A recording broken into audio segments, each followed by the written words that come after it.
What's up?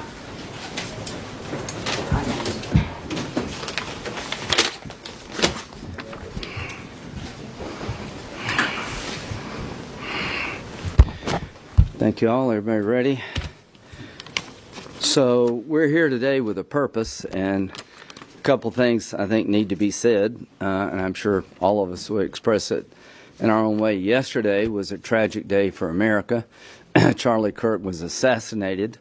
From a Republican point of view, he was one of the leading voices in the MAGA world. He organized campuses to spread conservatism. On our side of the aisle, we saw him as a great force. I think Democrats, whether they agreed with him or not, understand that this is not the way you have discourse in the country. And we're just here as a group to say America cannot govern itself this way. We all have to speak with one voice and find the person who did this and bring them to justice. Secondly, this is 9/11. I remember where I was at 24 years ago. Mm-hmm. I'm sure all of us do. I was up here getting ready to go work. I got a call from my office, turned on the TV, saw a plane going to the tower. I thought it was a movie. Turned out not to be a movie. So 24 years later, we remember the victims of 9/11, but I think we're losing the lessons of 9/11 as a nation. 24 years later, Russia has for the second time invaded Ukraine. In 2025, over 1 million people have been wounded or killed in a conflict in the heart of Europe, on the European continent. So containing the bad guys and standing up to them is a lesson we've lost. Looking inward is okay, but you also have to look outside the country. The lessons of 9/11, what goes on in Afghanistan actually could matter to you. That when they're blowing up a statue of Buddha in Afghanistan, maybe as a Christian you're in harm's way here.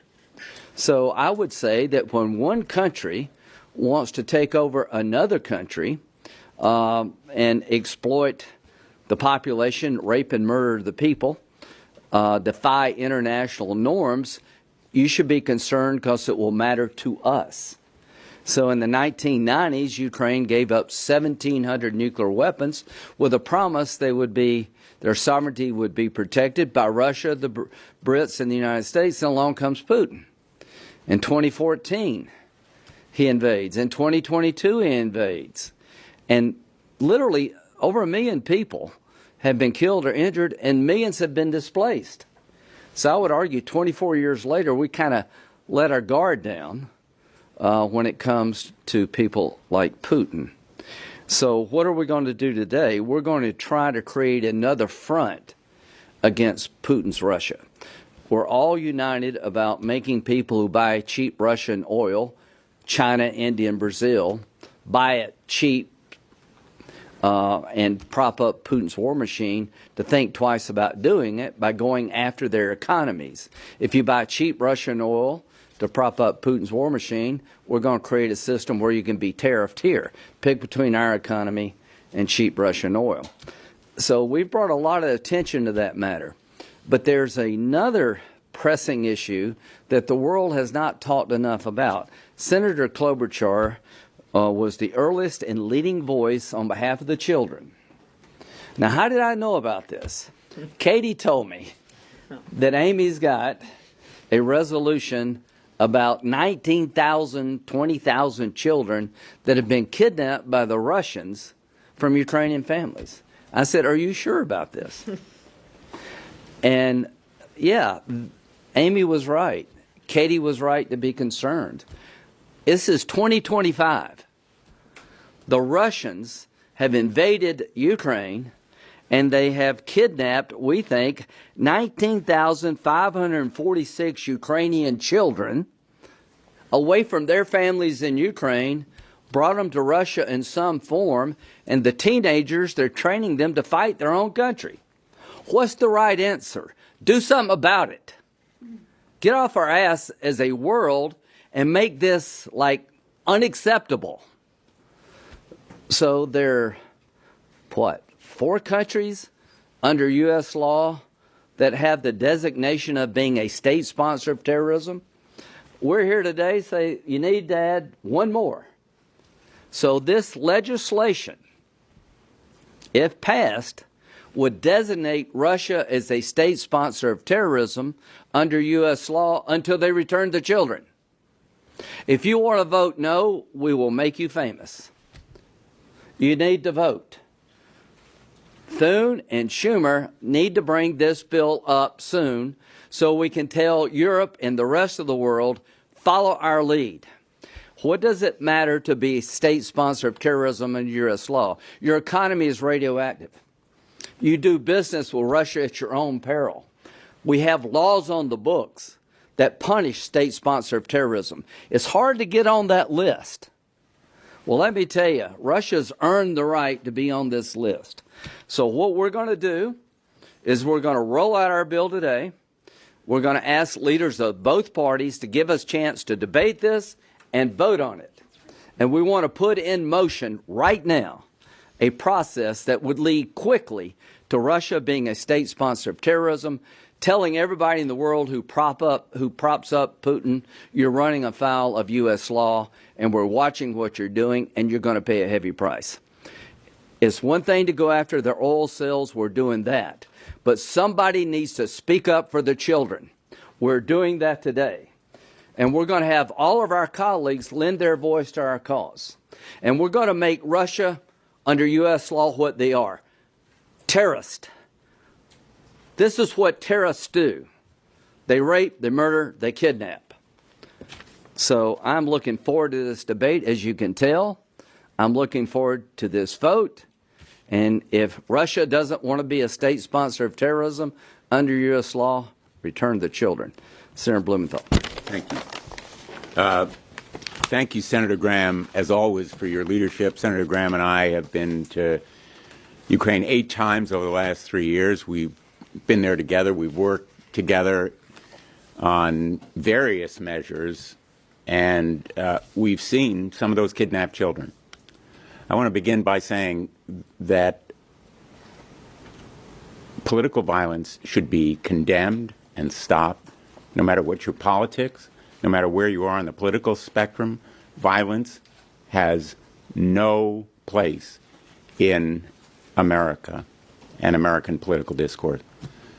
I think we can all agree that violence ought to be solidly denounced, condemned, and stopped in America. And the spreading frequency and severity of violence should be sickening and shocking to all Americans. No matter what your politics, political violence has to stop.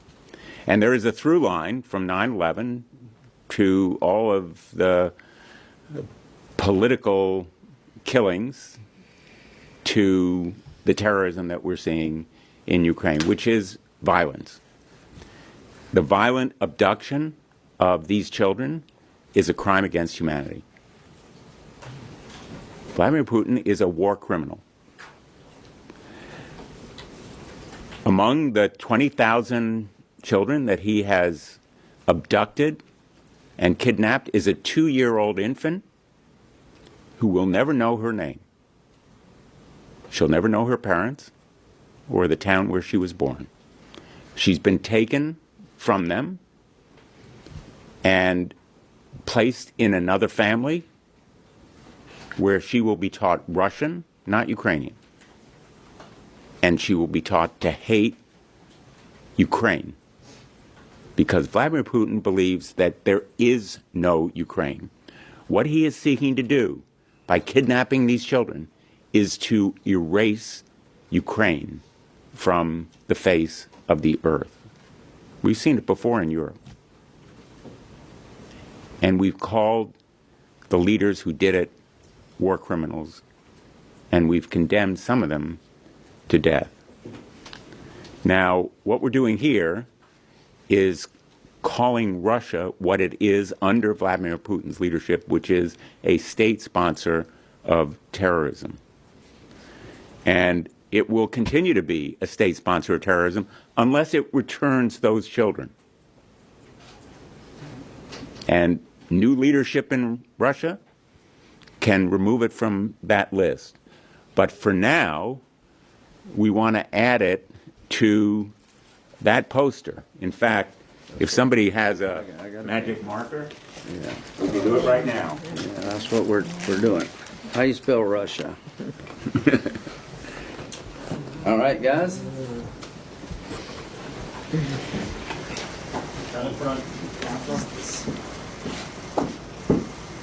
Thank you. So that's where Russia belongs. That's the club. That's the group, a state sponsor of terrorism. Now, I know there are all kinds of practical questions. What does it mean? What's the impact? And the point here is it brands Russia for what it is in the eyes of the world. A member of this exclusive pariah club that nobody wants to join, and condemns them not only for moral purposes but also economic goals as well. So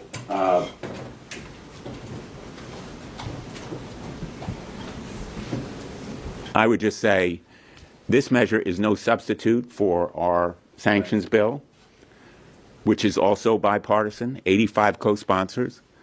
I call on the majority leader to give us a vote on the sanctions bill after this incursion in Poland. The time is now to show strength. What we're watching right now in Europe is a slow-motion Munich.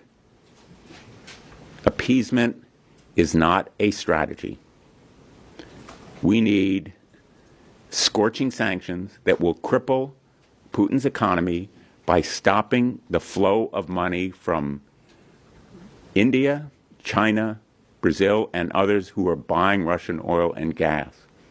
The best way to bring Putin to the table and achieve peace is to cripple his economy.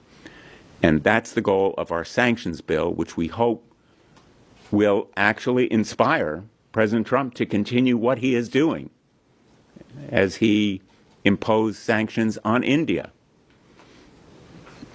More action is important now, more important than ever. But let me just close by saying there really is a moral as well as a political imperative here. The world has to stand for something bigger than just military and economic might. There is a moral imperative about the abduction and kidnapping of children, sending them to families where their identities are erased, or re-education institutions where they are remolded as people.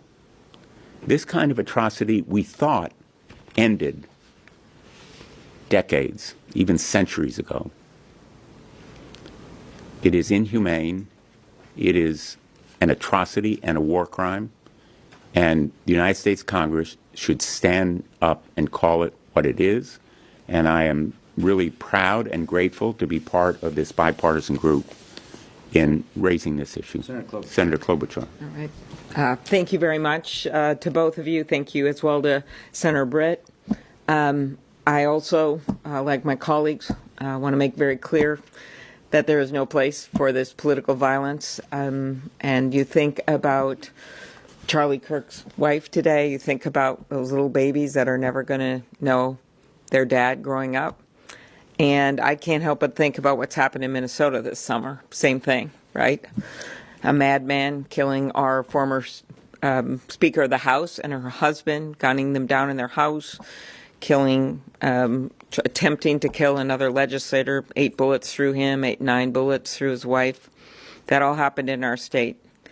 And the next one, I'm going to yet another funeral on Sunday of a little 10-year-old girl named Harper, gunned down. Well, they weren't politicians, these were kids, while they were praying in Mass Fletcher's funeral was last weekend. We were all there. The manifesto was political. It was all-purpose. The shooter was a all-purpose hater against every side, every which way.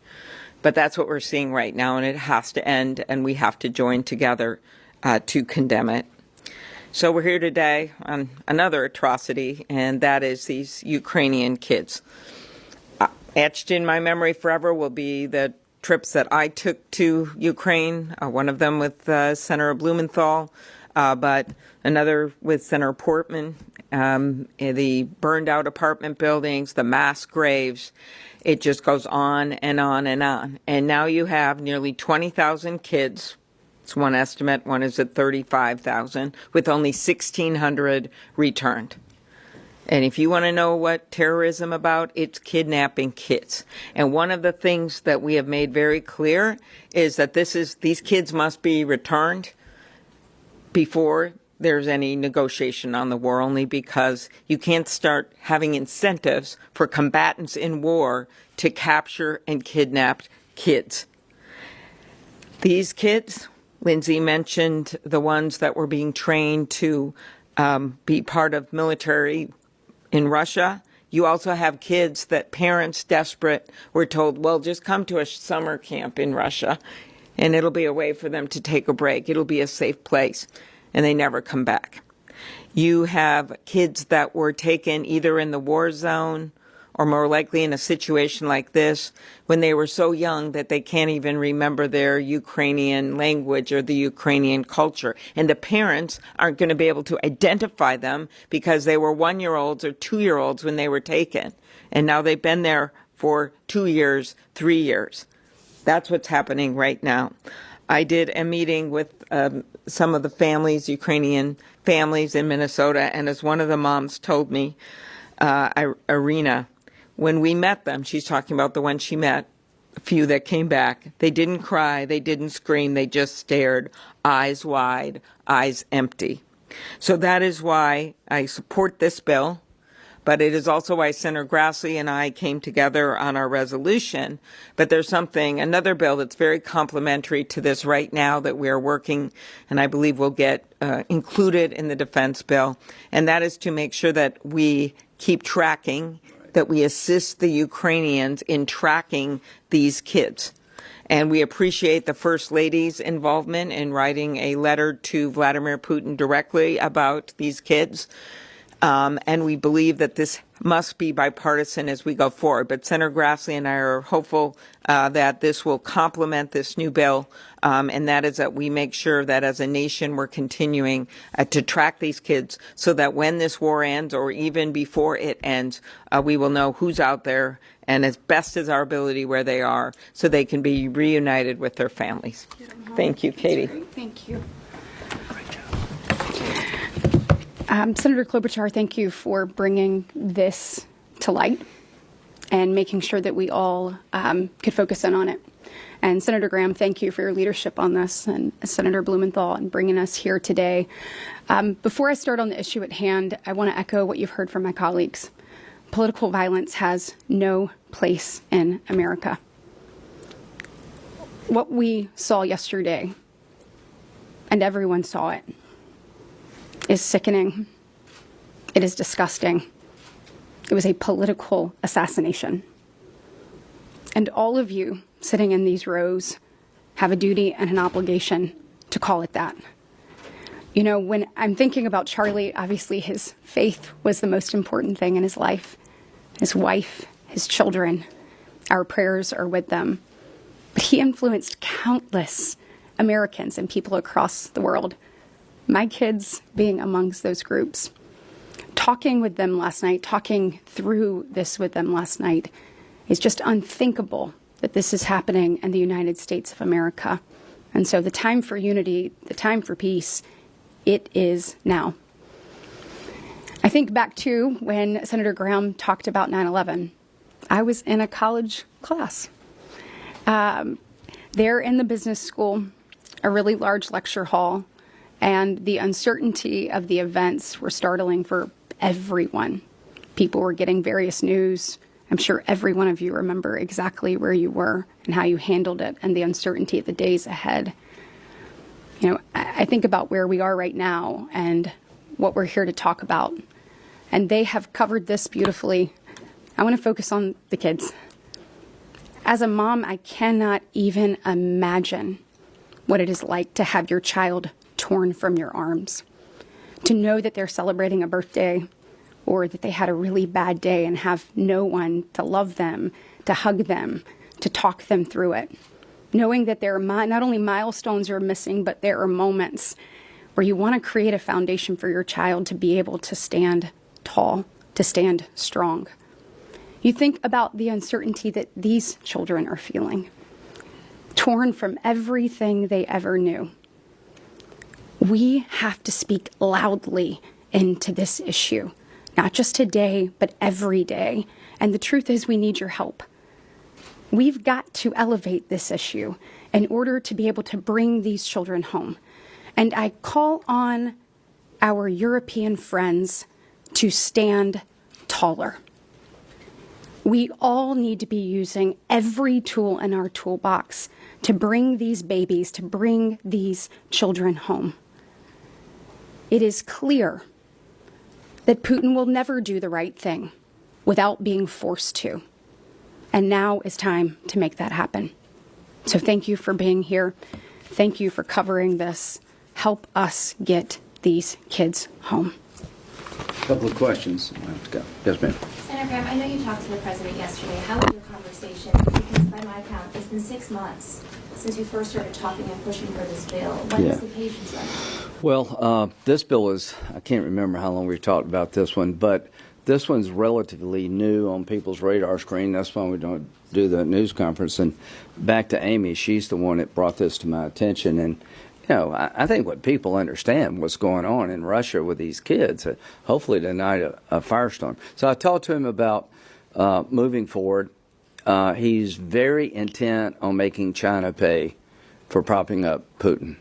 He's in discussions with Europe. I talked to Ursula, the EU commissioner, this morning. He's trying to get Europe to do more, to follow our lead. I've heard Europeans say, well, the Chinese buy a lot of high-end goods. Too bad. We got to let that mentality go and put China and India in a box to get Putin to the table. So he's talking to the Europeans about things they can do to up their game. I think he's got some pretty serious plans for China.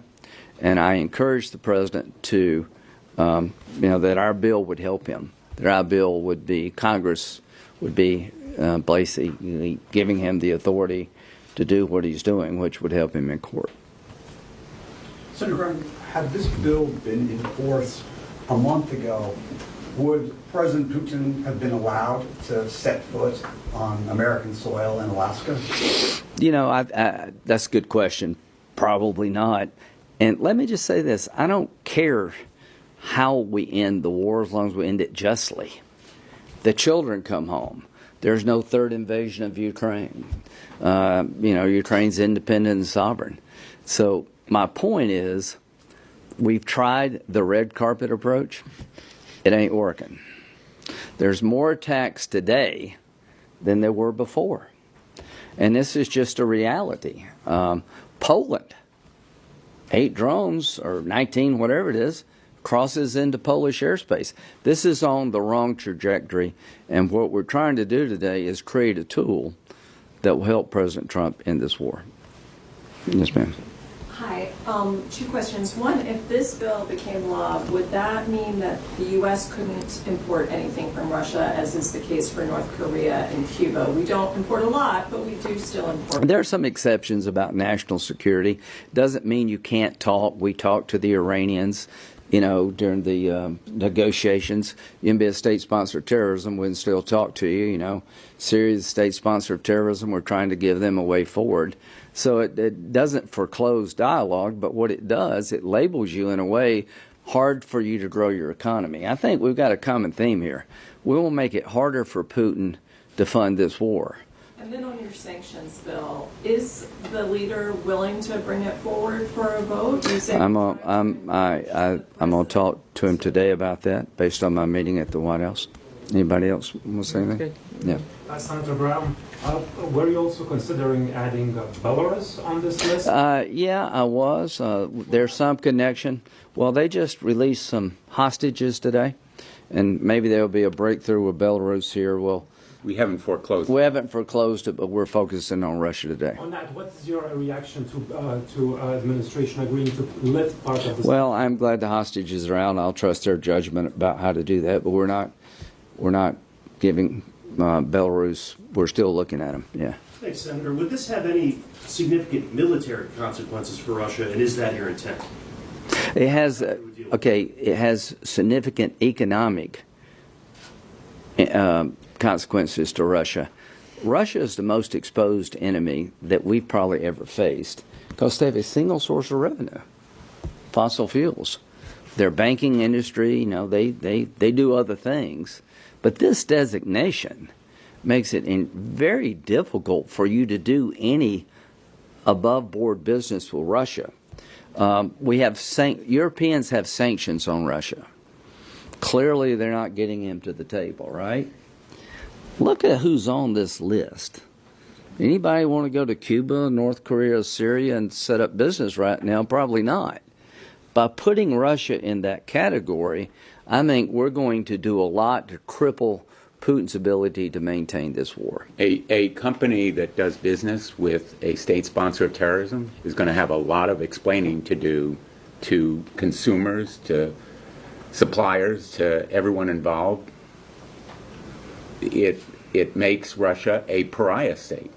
The other thing I want to add here is that this has been practically done is getting these kids back is not something that's just like some distant possibility. Right. If they're really serious about wanting to negotiate peace or come back to the table again, this has got to happen, as I said, before an agreement, or we will be setting and the world will be setting a horrible precedent. So the idea here is it is a further incentive to get this moving and to get these kids back, which we have to do anyway. And every single, in their lives, if they're 6 years old, every single month, right, for them is like another year. And we're denying them being in their home country, their home culture, their home language. So it is important to note that this is tied to getting the kids home. And I will just mention, we spoke to President Zelensky on our last trip about this issue. And I just left a meeting with Ukrainian people who deal with veterans. This issue is so profoundly important to Ukraine people. If you begin a conversation with Ukrainians, this issue is front and center, as you would expect it would be. Imagine if 20,000 American children were abducted by Russia. The President of the United States would be talking about it every day. In fact, we would have gone to war. These children are more than a number, more than a statistic. They are individual members of families of Ukrainians. And so this measure we may regard as symbolic, but for them it is at the center of Ukraine's existence because it is part of Putin's effort to erase Ukraine from the face of the earth. That's his goal here. Yeah. To make it Russian territory, Right. to eliminate Ukrainian language and culture and religion, and to abduct children so that they can be re-educated. And for Ukrainians, this measure would be a major morale booster. Yeah. Two more. Her than you. Okay. Thank you. Claire Manuel from the French Weekly Report. Senator, you alluded to a slow-motion Munich. What would you like European leaders to do? What would be your message to them today, especially to France?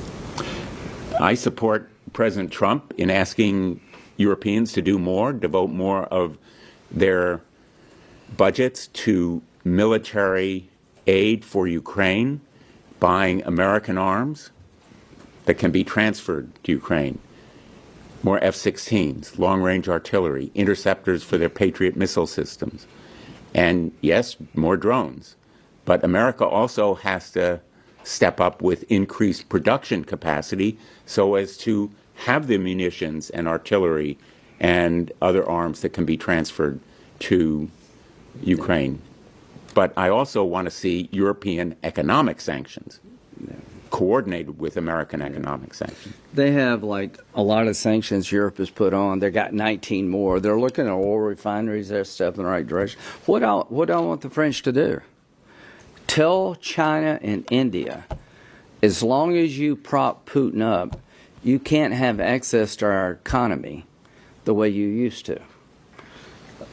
Make China and India have to pick between the European economy and the American economy and helping Putin keep the war going.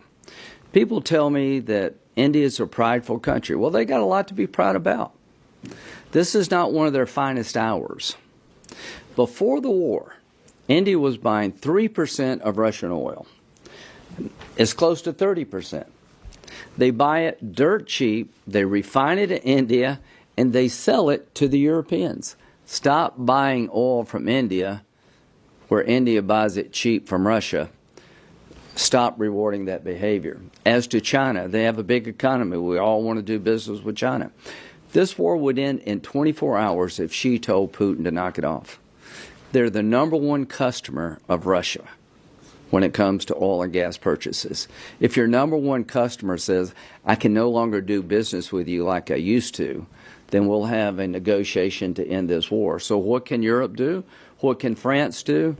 Do to India what Trump has done to India. Join us to hit China hard. There is no way, to my friends in France, to get this war to end without suffering some. And what we're asking for is economic disruption versus having your children stolen from you and your towns obliterated. So we need to go back to that old mentality that allowed us working together to beat the Nazis. Whatever you had to do, you did in World War II to beat the Nazis.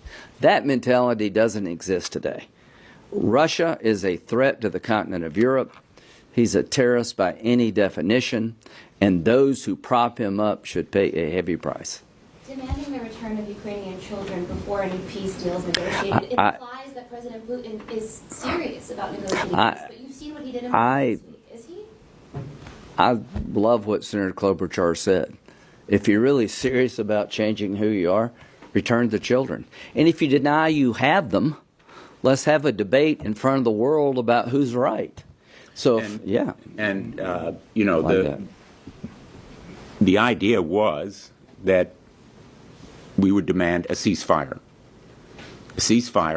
accompanied with exchange of prisoners and a return of the children. Yeah, that's right. And that's then a good construct. peace negotiations. Yeah, I like that. That is the plan and the path toward peace.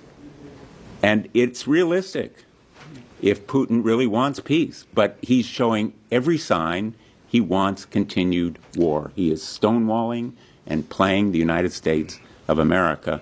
And this latest attack on Poland, I'm calling it an attack because it couldn't have been inadvertent. And today there was testimony. I was there in the Armed Services Committee. I asked the nominee for vice chairman of the Joint Chiefs of Staff, could this have been inadvertent? And he was measured and cautious, but basically he said there's no way it could have been inadvertent given Russia's military capacity. Yes. For 9 to 18 drones being sent over Poland, no accident. Last one. Senator, are you aware whether Melania Trump, the First Lady, is engaged on this issue? You know, I want to echo what was said by her voice really mattered here.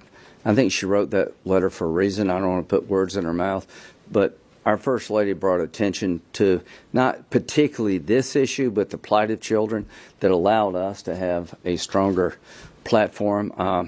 But yes, I think her focus and attention to what's happening to children really did matter, and I want to applaud her for that. And here's my challenge to Russia. If you don't think we're right, tell us why. Go to the media and say it's not 19,536. Give a answer to the accusation. Is this a binding or a non-binding resolution? I know you guys passed a similar measure. Well, you know, this resolution is urging the Secretary of State, but we also do the designation. I think when it passes, that problem will be solved, that Marco, when he sees 90 votes, they will do it.